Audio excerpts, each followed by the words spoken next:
Alrighty. Hello, everybody. Welcome to another session of Sticky Notes Chat. This is episode number 23. What on earth are we Oh, up to? And we're a minute or oh two man. late starting because we were so busy chatting between ourselves earlier about something completely different. So, anyway, yes, we're on live now. Welcome. Hello, everybody. This is another episode of our pretty much weekly series where we're talking about user experience related stuff with three different UX researchers who each have quite a bit of experience in the field. So it's me, Chris Nutter, along with Cory Lebson and Amanda Stockwell. And you can get in touch with us and ask us questions, which we then use for the content for these sessions. So you can do that through chat at stickynotes.chat on email. You can tweet at us at stickynoteschat. We have a whole website where you can actually contact us through the website to stickynotes.chat. That has all our previous episodes on it. Oh, and the other thing is, the thing which actually joins us all together is LinkedIn. So you can follow a hashtag Sticky Notes Chat there, and you can also follow each of us. If you do that, you get to know when all these sessions start because you get a live notification. So that's the different ways of getting in touch with us, and hopefully you'll also, if you're watching live, you will be asking questions during the session. There's a little chat window. Please throw your questions in that, and we will do our best to answer your questions as we go along.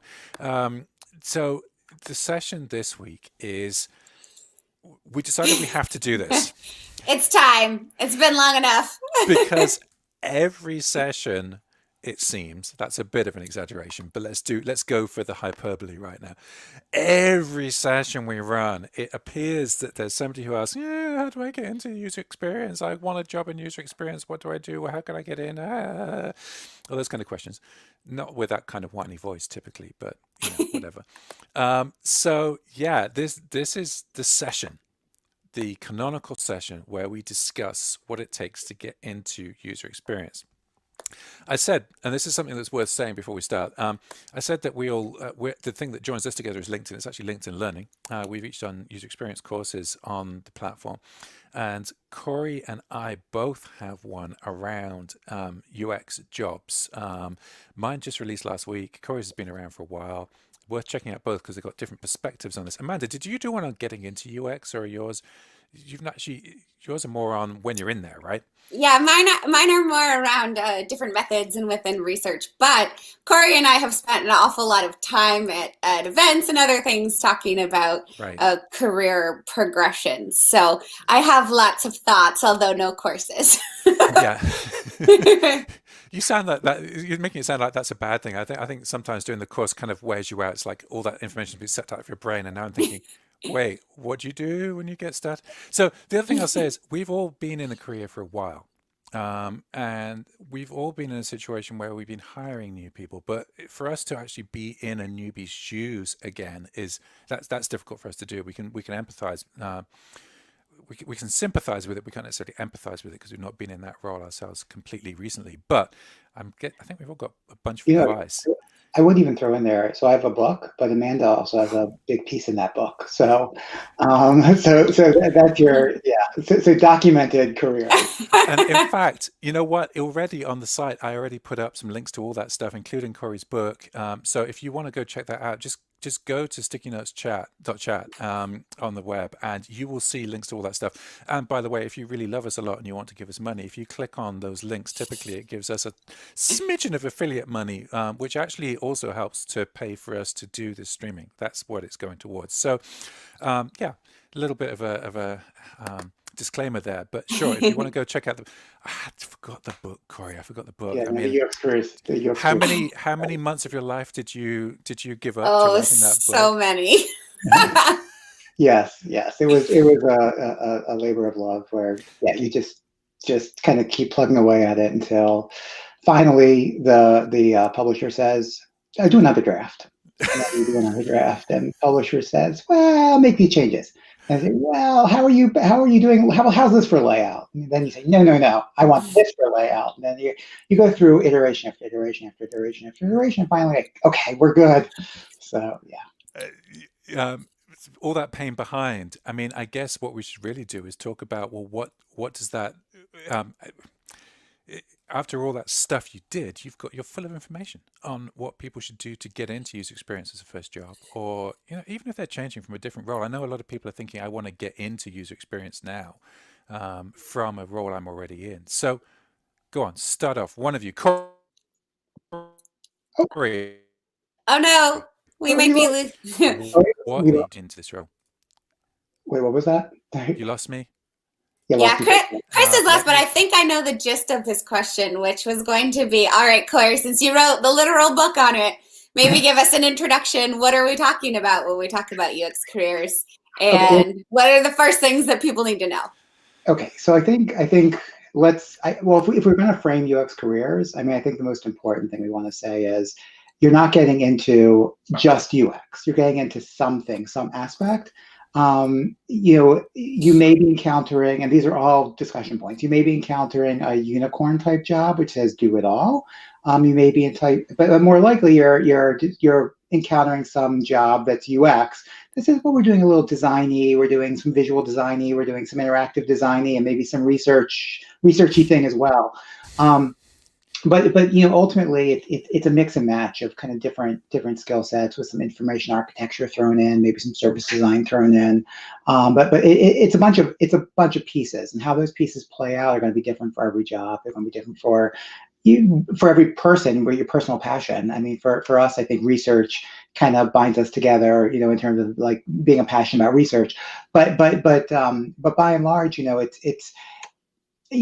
everyone has their passion. Every job has their needs, and really getting into it is aligning the job needs with what you're really interested in, or just jumping in and saying, tell me what you need, because I'm a beginner and I want to learn, and I'll figure it out later, which is it's all fair to do that as well. Yeah, so I think to echo Cory's point, one of the pieces of advice I always tell people who are like, I'm trying to get into UX, and I'm like, great, what do you mean? And so I think doing a little bit, and it's not a snarky question, it's an honest, like you have to do a little bit of research yourself about what the different roles might be, what you might be most interested in, what might be most applicable from the job skills or other skills that you already have. One for better or for worse, there is no one path into UX, right? It's not like you go to this UX school and you do these courses and then you're definitely have a job. Which, we can talk about as its challenges, but it also means that there are lots of different backgrounds with lots of different applicable skill sets, but they don't equally apply, right? Like if you're a graphic designer, it's probably like not so bad of a transition into visual design. Whereas if you're, like a forklift driver, it's not to say it's impossible, but there's probably not a lot that's applicable for visual design from that past role.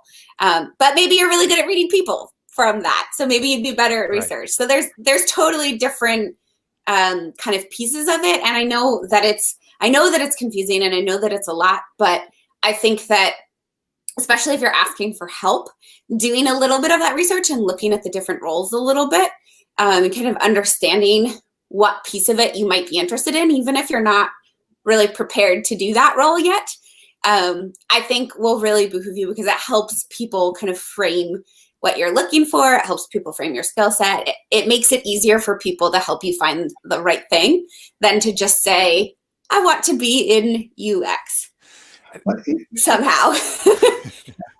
I mean, so I would throw in there as well. We're talking about like the background, the forklift driver or whatever. What kind of background are you even coming from?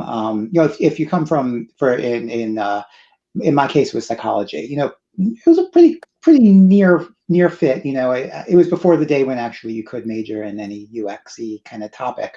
But psychology still is a decent fit.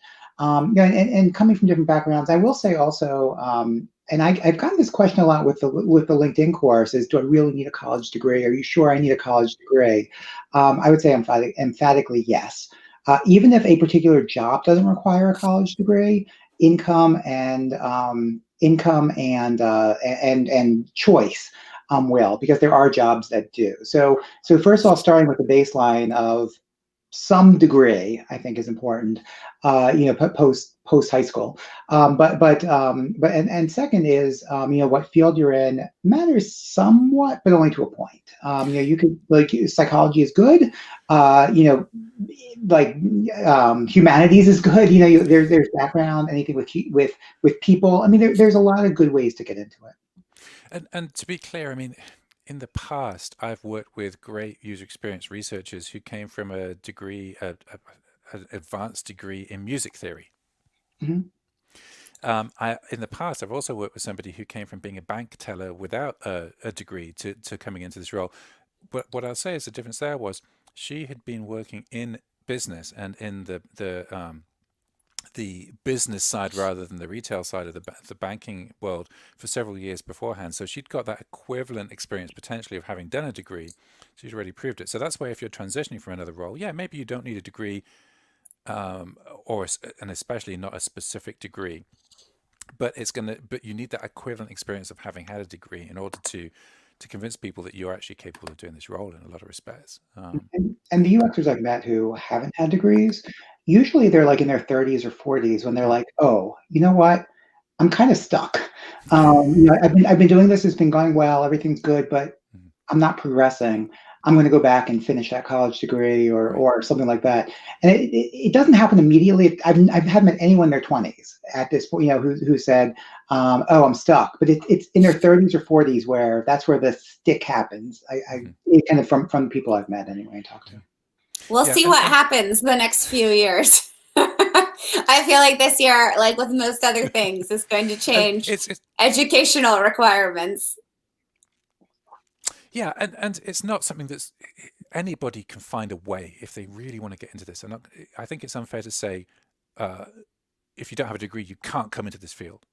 But like you say, Cory, as a way of moving forward, a degree or an equivalent is definitely going to help you move up through the ranks of things to get you through the process. And I think one of the reasons for that is because it demonstrates to employers and to yourself, it forces you to have a certain kind of discipline in how you do work and how you think about the world. And that's something that people are looking for when they're hiring in these environments. I think to add to that, an additional question that I get all the time. Oh, sorry, Chris. Oh, no. No, go ahead. I was going to say, so another question that, like a related question that I get all the time is, do I need a master's degree? Do I need a PhD? Do I need an MBA? I don't think so. I don't have one. In fact, I did all of the classes for a master's degree and then did not want to pay the extra amount of money to stay for another year and write a very long paper. I think it's really up to you. If there's something you want to specialize in, sure.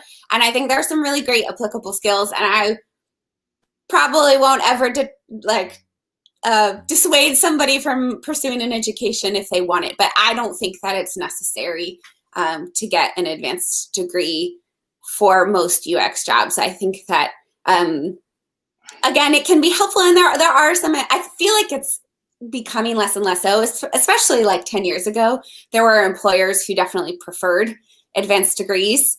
I think in part because that was one of the only signals that you in fact had training in some of the relevant fields. Right. So take that with what you will, but I don't have an advanced degree and I feel like I'm doing all right. Yeah, I would echo that. I mean, I think I would agree totally that an advanced degree is not required. I will say, having kind of been stuck in school for a long time, figuring out what I wanted. I mean, I got my master's in sociology. I was ABD in sociology. That's where I dropped. I'm like, I can't figure out this dissertation topic. And the advisor kind of told me, he's like, you really belong in business, not in academia. But anyway, and then I went and got a MBA because I was actually working for the university, doing UX for the university at the time.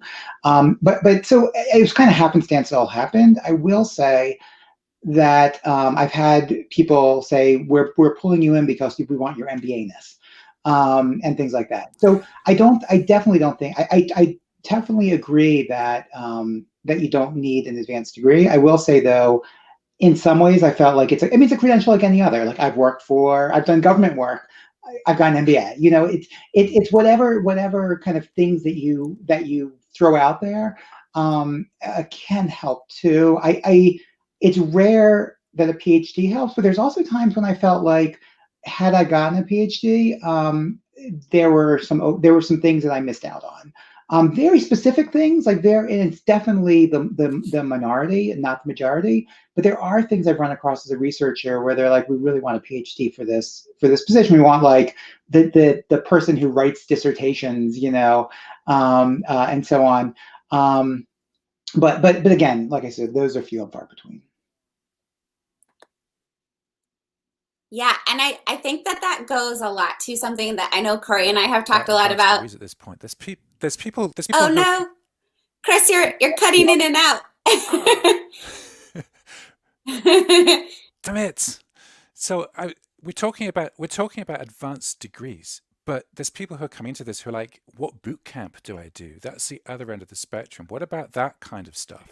I mean, I personally think it's the boot camps. I mean, the ones that the intensives kinds of things that say, you do this for 8 weeks and we're very intense and we do these projects and you build your portfolio are great. They're often very pricey.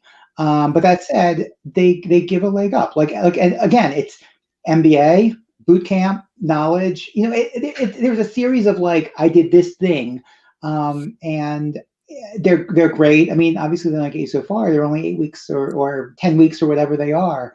And someone I think is saying comments about being self-taught. Self-taught too, having demonstrated knowledge and LinkedIn learning courses. I attend these. I have the knowledge. I have the background. It doesn't substitute for I've done work or I have something to build my portfolio, but it's a notch in the like, I can do this job. I care about it. I'm passionate about UX.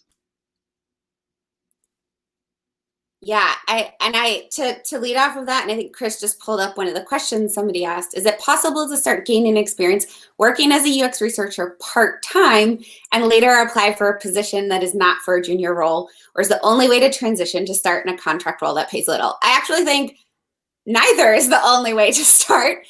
So let me kind of say this, is that I in general don't think that it's a great, and I don't know exactly, and maybe whoever it is can clarify, I don't know exactly when people say part-time, if they mean like freelancing or contracting, because there's lots of different work relationships you can have for someone. But I in general don't think it's a great idea for people to try to begin their career as a freelancer. And there's a lot of reasons for it. I think we've talked about this before, but the short answer is that when you are hired as a freelancer, you almost never have a full team around you for support or to learn from.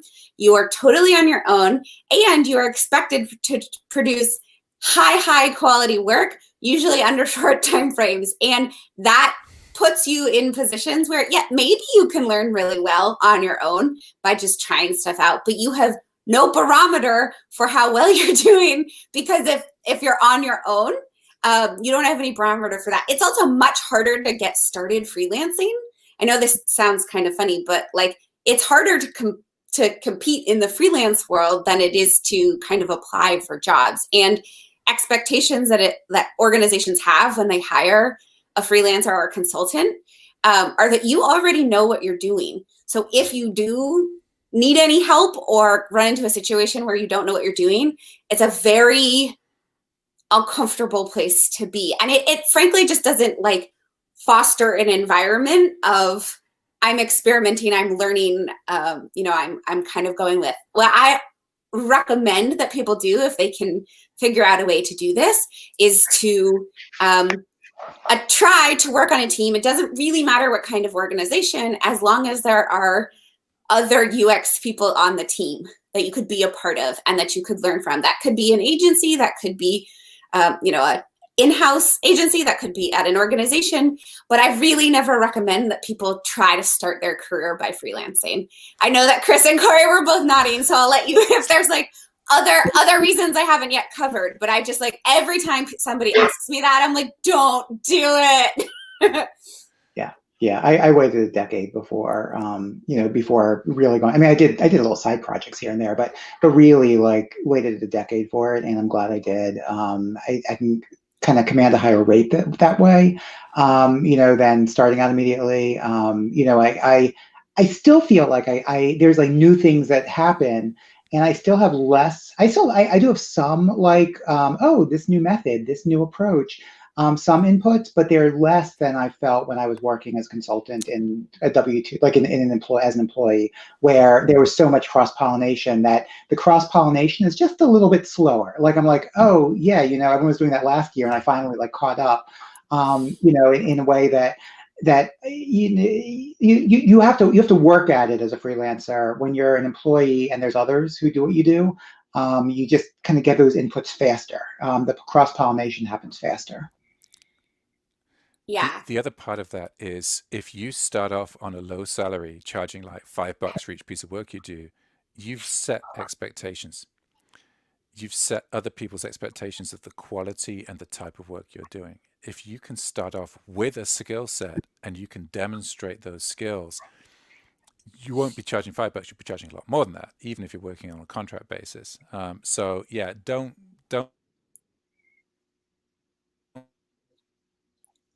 Uh-oh. I He think. was, he was agreeing. By nobody putting you. Oh no! I'm Okay, it's all sorry, right. everybody. I think Chris is somebody's working on my internet connection outside. So I saw someone asked about whether the Nielsen-Norman Group certificate is the high standard in the UX world. The answer is learning is the most important thing. Whether it's whether it's boot camps, whether it's through a university, I'd say learning is the most important thing.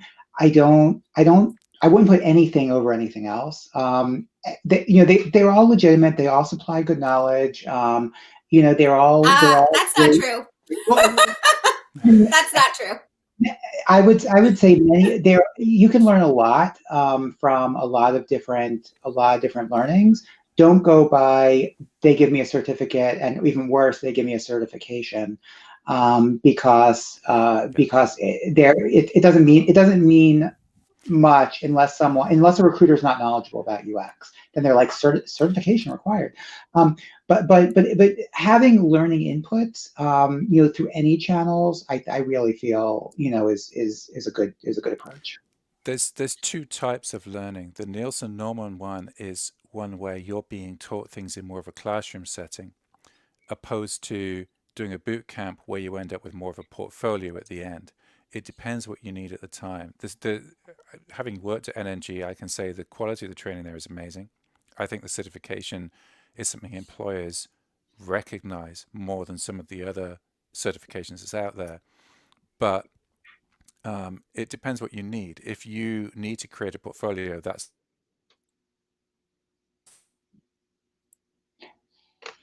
He's saying you can't create a portfolio out of something like that, but you can better from one of the 8-week boot camps. Right. Yeah, and I think to expand on that, because I know Chris and I have talked about this before, despite the fact that he's frozen right now. Nielsen-Norman in particular, I would say, does have a better reputation than some of the other boot camps. I am not a hater of boot camps, but I absolutely know that there are different quality experiences that people get out of them, perhaps even from cohort to cohort. Because I've talked to a lot of people who have been in those boot camps who are like, why did I pay so much? I didn't really get anything out of it. Everything was really high level. And to which I say, well, yeah, I mean, in 8 weeks, you're not going to learn everything that you learn in 5 years on a job. But I think to both of the, Chris and Cory's points, it's important to demonstrate that you have learned the basic skills. It's important to demonstrate that you are actively looking to get that full breadth of knowledge. And I think to the point that Cory was making, a lot of those boot camps are designed giving you hands-on experience so that you can build some sort of portfolio. Because really, one of the best ways, even if you have theoretically no direct experience, is that if you can put together a resume and a portfolio that demonstrates the kinds of skills that you have that could be applicable, it matters less what got you there and more about how you present yourself and how you're able to kind of tell the story about your skills. So for instance, I know somebody who worked at a accessory company. She designed like belts and shoes and stuff. Theoretically, not really that related to the software design that she then got, but there was a design process there. She had sort of recognized something that wasn't going, it was kind of inefficient in the process. She observed it. She made notes. She went in the field and kind of like studied along with her group. She wrote up findings about it. She kind of learned to analyze all of that sort of qualitative data. She suggested some process changes, and they were able to make some changes that ultimately made their process better. And she was able to put all of that together really well in a sort of visual resume or visual portfolio. And she ended up getting a really great UX job. And so I think that all of the things that we're talking about, whether it's certificates or boot camps or classes or degrees, all of what we're really saying is that like you need some knowledge and some applicable skills, right? And all of those things, like a certificate is just a signal that you might have those skills, right? And particularly if you're brand new to something and you don't have any, really direct work experience that relates to what you're trying to do, you need some way to signal that you kind of are interested in this. And so that is where I have another suggestion that I tell people all the time when they're brand new to UX, which is to try to get involved in a real project, even if it's not your work. So what I don't mean like redesign Twitter in your own time and, say all of the reasons that it sucks. What I mean is, find a local charity that has a website that could be redesigned. Don't charge them anything, but run some research on their site and suggest some changes, or something with real world applicable constraints that might legitimately have some benefit or use to the client, because you can have a client that doesn't pay you, right? Like the client can be the charity that you choose or whatever, or if you've got a family with a business, you can make them a website or something, or do some testing on the ones that they have. But one of the things about those I redesigned how Salesforce works. Well, great, but do you have all the constraints that Salesforce has? No, you sure don't. And it is really easy from the outside to be like, well, this is dumb. They shouldn't have done it that way. Here's how I would make it look so much better. And as someone who has spent an awful lot of time reviewing portfolios and resumes, it's really hard to take those things seriously, because in the real world, like the truth is when you work in UX in the real world, you've got, of course, users that you're representing, but business partners and design partners and technical constraints and, feasibility limitations. And there's all kinds of stuff that you need to work within. And demonstrating that you have even just a small understanding of that, of like, oh, I was trying to help this animal shelter's website be better, and I was going to suggest this thing, but it turned out we couldn't build that way because the free template that they had wouldn't support that change. Like even that small level of understanding of how UX is really like applied in real life and in real business goes, to me anyway, much further than, cool, you took a bunch of classes, or great, you have a lot of certifications but no practical experience. Yeah, I mean, I want to touch on what you said about signals, because they're not the only. There's more signals too. So Sure. one, like every now and again, I can't say I'm super rigorous about it, but I post articles on LinkedIn. I go to the what do you want to post article, write something, long form post, and those are signals too that anybody can do. I mean, once you do some learning, you can speculate about Salesforce, about whatever you want to. You can speculate and then say, look, I'm just thinking about this thing. As a matter of fact, I'm in the process of even now being part of a team that's proposing a project with a particular client.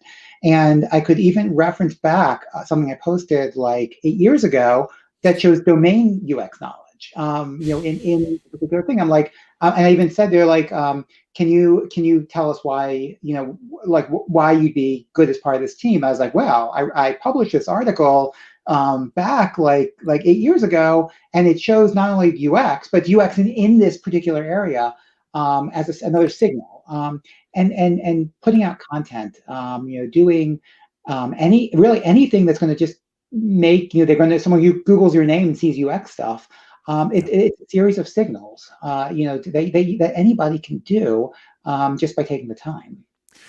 And that talks slightly to this issue. The minimum requirement is 3 years. How can you get the experience? Anything on that one, guys? It hurts. Well, yeah. Let me just say this. You're right. That is bull, right? Like, it's ridiculous that every junior position is like, well, you need 3 years of experience. Well, of course I need experience. That's why I'm applying to this junior position. I think we can all agree. Experience, yeah. Well, we can all agree, like, that paradigm and that situation sucks. And it's something that, like, I've heard people in the UX world talk about how we need more, like, mentorship programs. We need more, like, junior positions. We need more of that kind of thing. So let me just, before I say anything else, like, yeah, that does happen and it sucks. But here's what, like, sort of translating that, what that really means is that I don't need the highest level person on my team, but I do need someone who at least kind of knows what they're doing.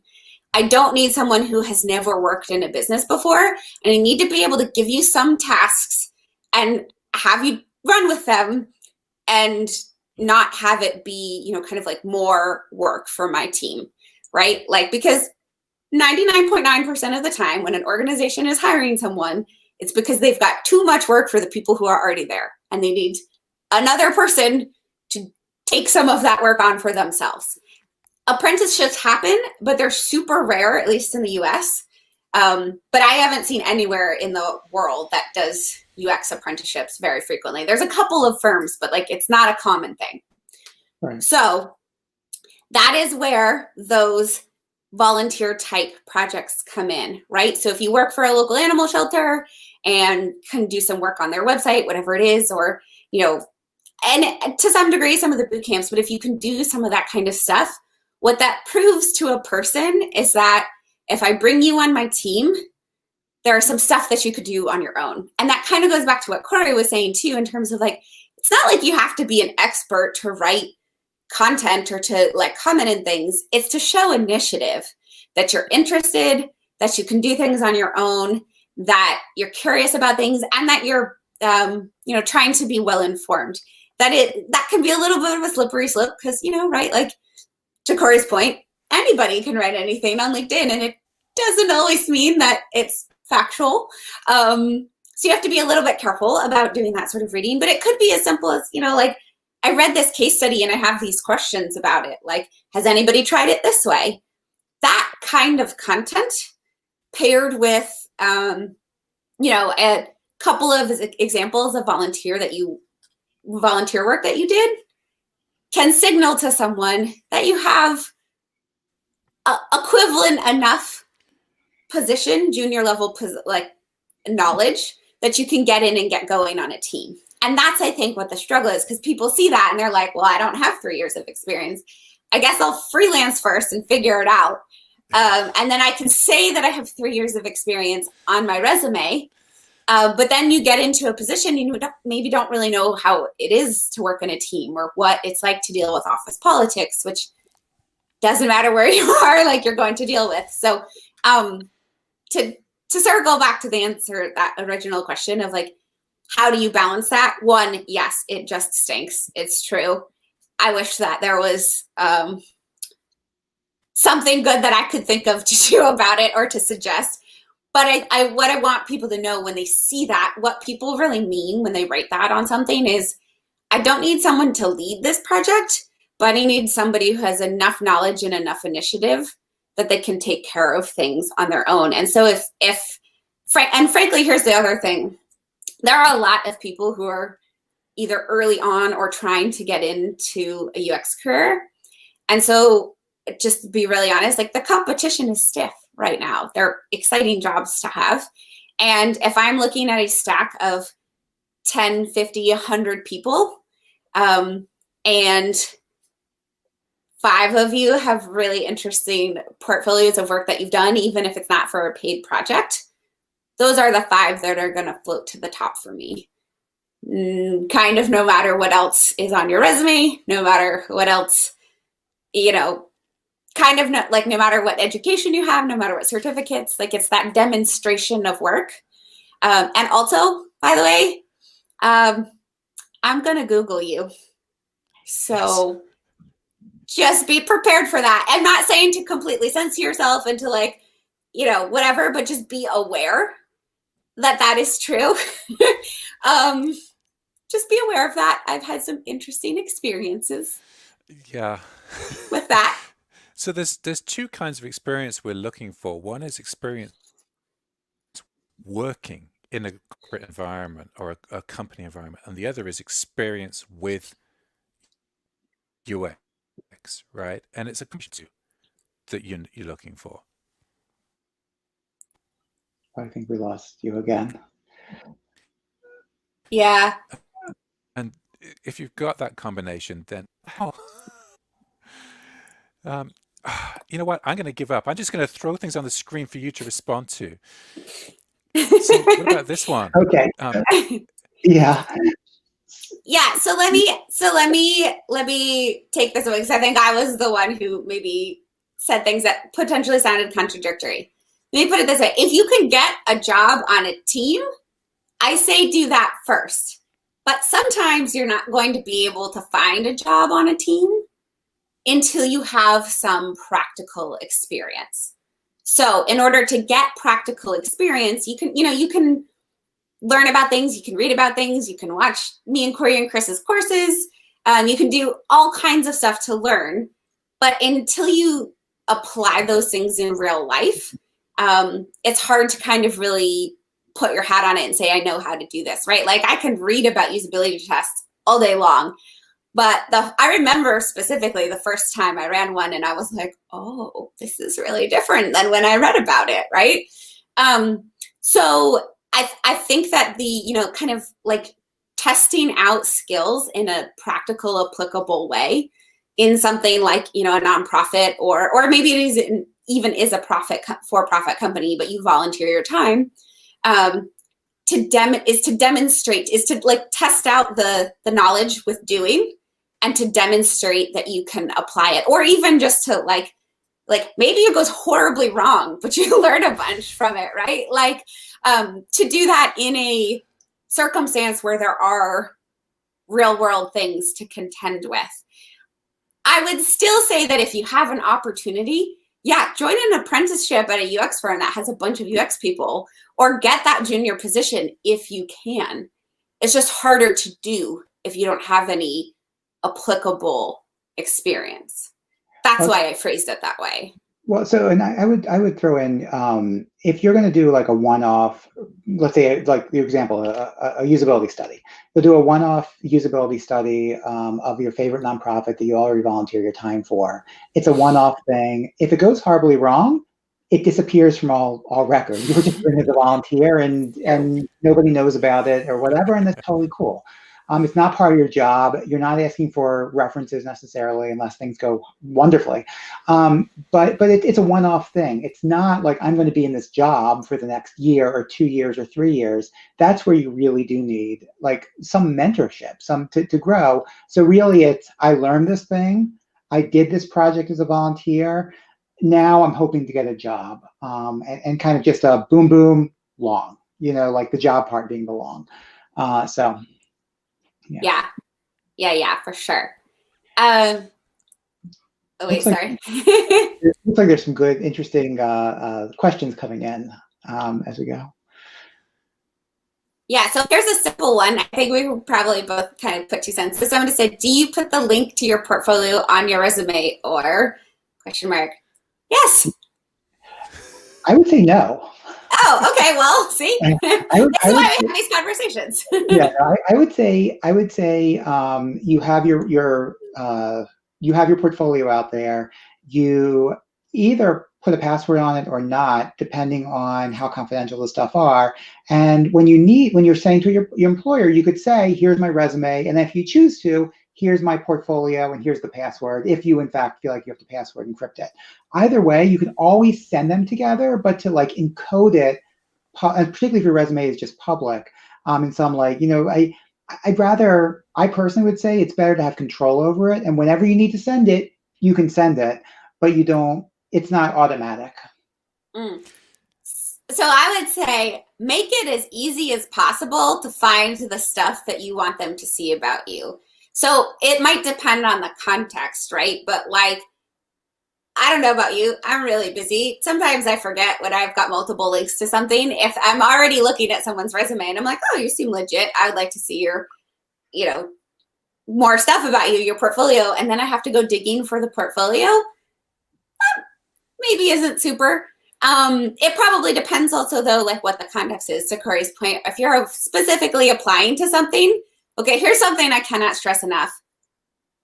Read the description that the person who posted the job has. And I know that sounds like so basic, but certain companies have really specific ways that you need to apply, or really specific processes you need to go through, or specific documents that they want.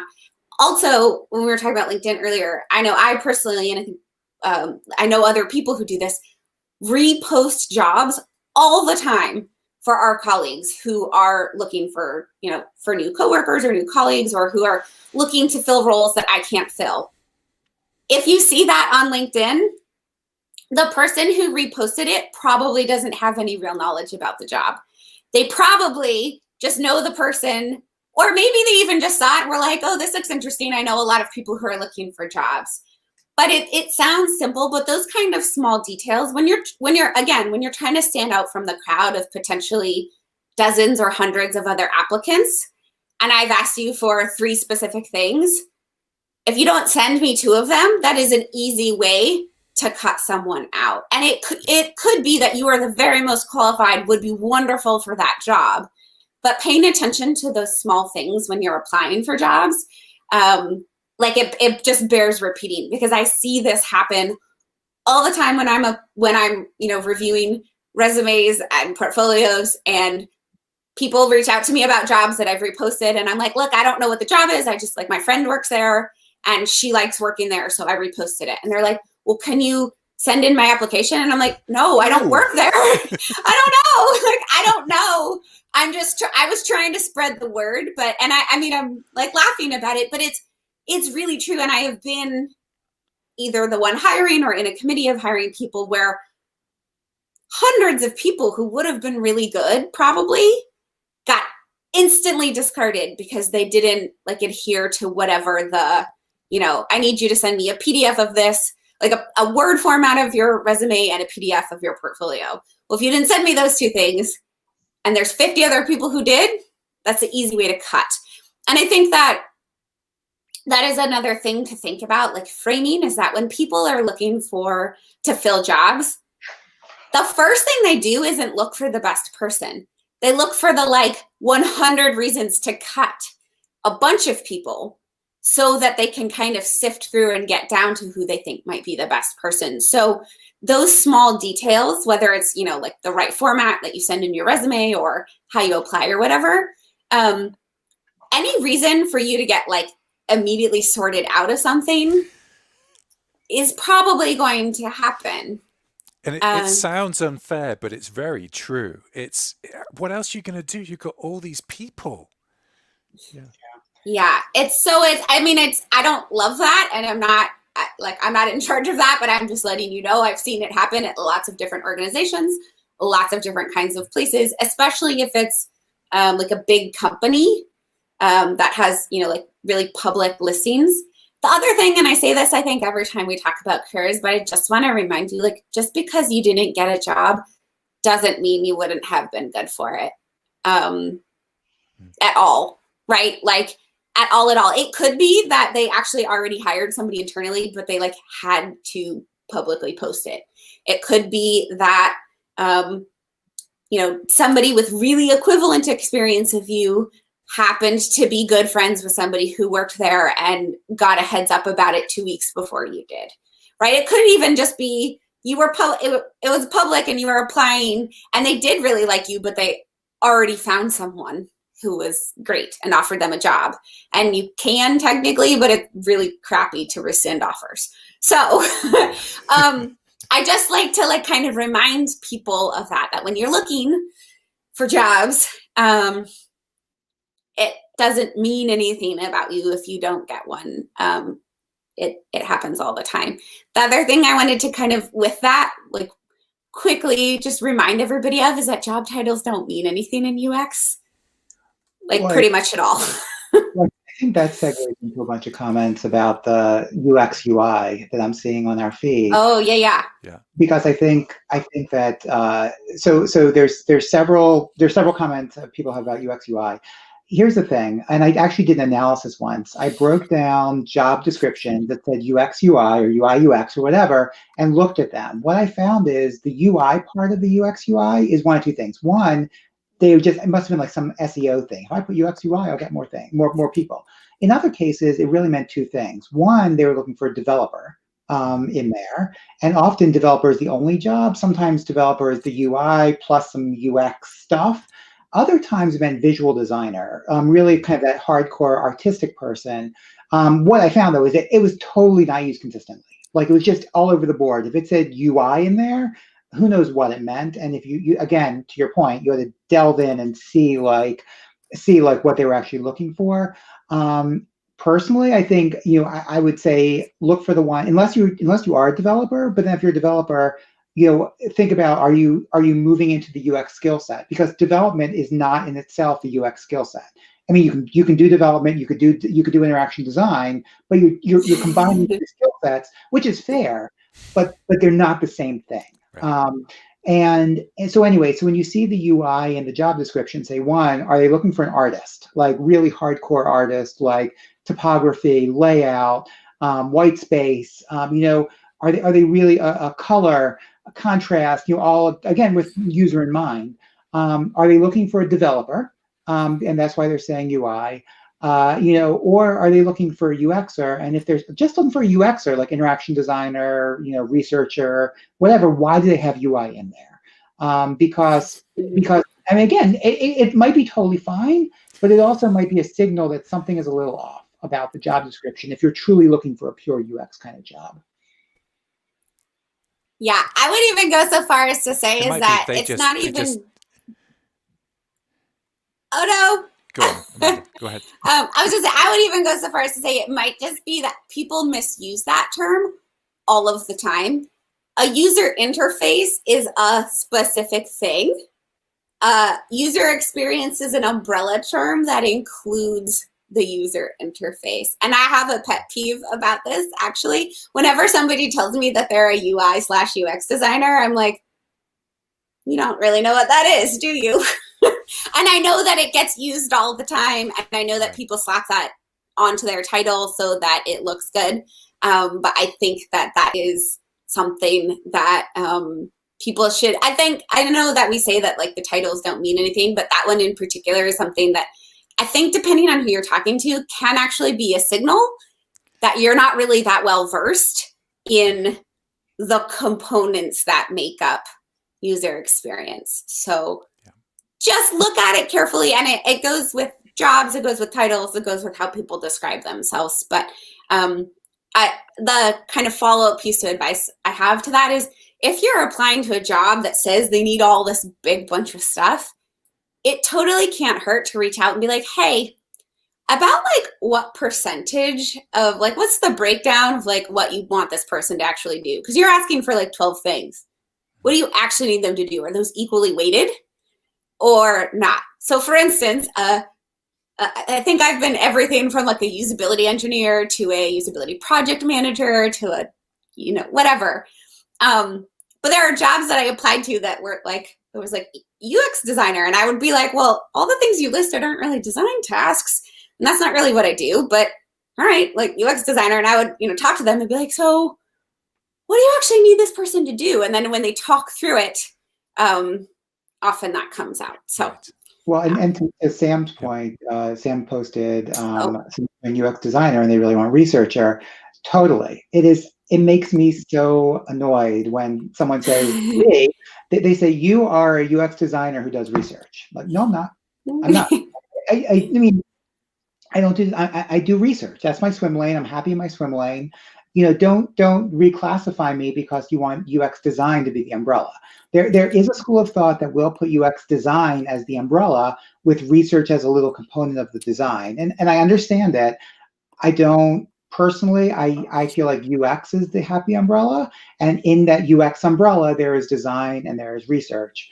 And they are different skill sets, and I much prefer the UX umbrella, the UX as umbrella, not UX design as umbrella. Also, I will say, basically daily, and even my LinkedIn profile is set. I'm not looking for a full-time job yet. Daily, I get jobs saying, or recruiters saying, "I've got this great UX design position for you," and yeah, that's a topic for a whole other day. But yeah. So, but there's this general feeling like, well, if you're a researcher, you must be a designer, and then who does research too? And it's So as you can tell, we have a lot of thoughts. Yeah. So next week we're actually continuing this because we're going to talk more about how you can get more strategic positions after you've got a couple of years in UX. So yeah, well, that's what we'll be doing, same time, same place next week. So Thursday, 10 Pacific, 1 Eastern. That will be Thursday the 10th. Thank you so much to everybody who's commented as we've been going through. I hope we got to most of your comments. Man, I know we didn't with some of them. We'll go through afterwards and check some of those off and maybe answer some questions for people we can. There was some more about individuals like, hey, what can I do? That's something we can't really answer publicly, but we might be able to help you out a little bit afterwards. You can always get in touch with us in email. Chat at stickynotes.chat. You can do the same thing on Twitter at stickynoteschat. You can go and look at all our previous episodes on stickynotes.chat. We actually talked a lot about some of the topics that came up here in previous episodes too. So there's lots more there if you want to go watch it. It's also available on YouTube. There's a YouTube channel with all our Sticky Notes stuff on it as well. Follow us on LinkedIn. Follow each of us individually. That's me, Chris Nada. That's Amanda Stockwell and Cory Lebson. And you can also follow the the hashtag Sticky Notes chat, because that one is where we post things. Who knew you could follow hashtags? So yes, please join us next week when we're talking about leveling up your career from getting to get a more strategic position after you had a couple of years in UX. And until then, from each of us, thank you so much, and I hope you enjoyed the session.